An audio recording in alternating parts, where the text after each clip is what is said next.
네. 오늘 저희가 함께 살펴볼 자료는요. 약 40년 만에 다시 추진되는 대구광역시와 경상북도의 행정통합 이 소식하고요. 또 이와 관련해서 천공스승이라는 분이 제시한 좀 독특한 관점이 있어서 같이 보려고 합니다. 네. 대구 경북특별시라는 이름으로 2026년 7월 출범 목표라고 하죠. 네, 맞습니다. 오늘은 이 자료들을 통해서 이 행정통합의 의미도 짚어보고 또 지역 발전에 대한 약간은 이례적인 진단과 해법까지 한번 살펴보겠습니다. 자, 그럼 먼저 이 행정통합 계획부터 좀 더 자세히 볼까요? 이게 40년 만의 통합이고 또 서울시에 준하는 법적 지위까지 확보한다. 이 배경 그리고 구체적인 의미는 뭘까요? 네, 이게 뭐 아시는 분은 아시겠지만 수도권 집중이 워낙 심화되니까요. 거기에 대응하면서 또 대구랑 경북이 가진 어떤 자원들, 이걸 합쳐서 시너지를 내겠다, 지역 경쟁력을 키우겠다, 이런 목적이 좀 강한 거죠. 아, 시너지와 경쟁력 강화군요. 네. 자료를 보면요. 단순히 뭐 행정구역만 합치는 게 아니고 예를 들어서 산업 구조를 좀 재편한다거나 아니면 광역 교통망을 확충한다거나 이런 공동 사업들을 좀 더 효율적으로 하려는 것 같아요. 효율성이요. 그렇죠. 그리고 그 서울시에 준하는 법적 위상이라는 건 결국 더 많은 행정적, 재정적 자율권을 갖겠다는 거거든요. 그래야 이제 지역 특성에 맞는 정책을 좀 더 빨리 결정하고 집행할 수 있으니까요. 그런 의지로 보입니다. 네, 자율성 확보가 중요하겠네요. 물론 뭐 통합 과정에서 진통이 없을 순 없겠죠. 그리고 이게 정말 기대한 효과를 낼 거냐, 여기에 대한 다른 시각들도 자료에 같이 나와 있긴 합니다. 그렇군요. 아무래도 큰 변화니까요. 그런데 이런 어떤 행정적인 큰 변화 외에 주신 자료 중에 보니까 이 통합과 지역의 미래를 전혀 다른 각도에서 보는 시각이 있더라고요. 네. 정신역학 분야 강연가로 알려진 천공스승의 관점. 이분은 어떤 이야기를 하고 있나요? 네, 이 관점이 상당히 좀 흥미롭습니다.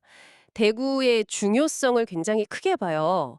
과거에 이제 대한민국 정치 1번지로서 국가 반영에 영향을 미쳤던 대구가 지금은 그 힘을 좀 잃었다, 이렇게 진단을 하고요. 네, 그러면서 대구가 다시 활력을 찾는 것, 자료에서는 이걸 발복이라고 표현하는데요. 발복이요? 네, 이 지역의 부흥이 그냥 뭐 대구 경북만의 문제가 아니고 대한민국 전체의 어떤 2차 도약, 이걸 이끄는 열쇠다, 이렇게 주장을 해요. 와, 대구의 부흥이 국가 전체의 제도약과 연결된다니.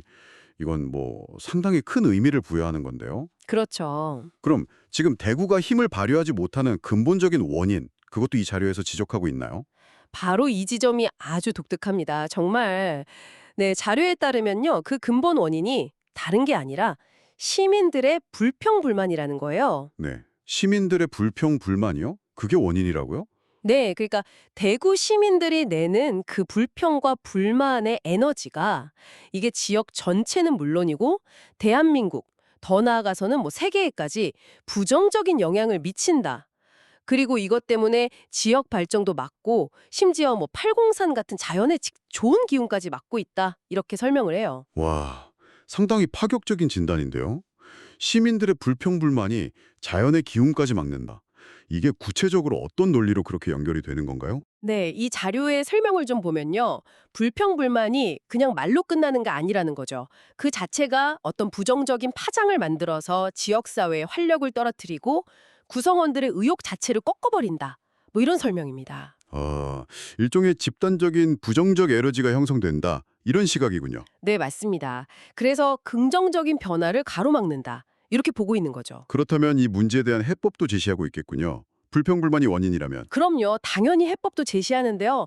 이게 그냥 단순히 불평하지 마세요, 이런 소극적인 게 아니에요. 그걸 넘어서서 시민들이 아니 우리가 왜 이렇게 힘들지? 어떻게 해야 다시 일어설 수 있을까? 이 원인을 스스로 연구해야 한다. 이렇게 강조를 합니다. 스스로 연구를 하라고요? 네. 더 나아가서는 지역의 주인으로서 대구를 아끼고 사랑하는 그런 자발적인 모임들, 이런 걸 만들어서 문제 해결을 위해 함께 공부하고 노력해야 한다. 아주 적극적인 행동 변화를 촉구하고 있는 거죠. 결국 이 관점은 행정통합 같은 어떤 제도적인 변화도 중요하지만 그와 함께 시민들 스스로의 근본적인 태도 변화, 그리고 주체적인 노력이 같이 가야 한다. 이걸 굉장히 강하게 말하는 거군요. 네, 맞습니다. 이거 청취자 여러분께 특히 대구 경북 지역에 계신 분들한테는 좀 시사하는 바가 있을 것 같습니다. 어떻게 보면 수동적인 자세에서 벗어나서 지역의 주인으로 나서라 이런 메시지로도 읽히네요. 네, 그렇죠. 뭐 외부 요인이나 구조 탓만 할 게 아니라 공동체 내부의 어떤 마음가짐, 그리고 자발적인 노력이 변화의 시작점이 될 수 있다. 이 점을 강조하는 것 같습니다. 어른 대구 경북 행정통합이라는 큰 변화를 앞두고 지역 발전의 동력에 대한 한 가지 중 독특한 관점을 자료를 통해 살펴봤습니다.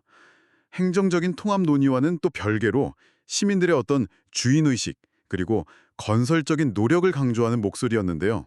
네. 이 자료가 던지는 핵심 질문은 결국 변화를 만드는 주체는 누구인가? 이거일 겁니다. 지역사회의 긍정적인 미래는 결국 그 구성원들의 마음과 행동에 달려있다. 이걸 다시 한번 생각하게 해주는 것 같아요. 그렇네요. 마지막으로 청취자 여러분께서 한번 좀 곱씹어 볼 질문을 던져보겠습니다. 이 자료에서 말하는 불평을 넘어선 주인으로서의 연구와 노력, 이게 구체적으로는 어떤 모습일 수 있을까요? 이건 뭐 비단 대구 경북만의 얘기는 아닐 것 같습니다. 각자 계신 공동체에서 우리가 실천할 수 있는 건설적인 주인의식의 구체적인 방법은 또 뭐가 있을지 한번 생각해 보시는 것도 의미 있겠습니다.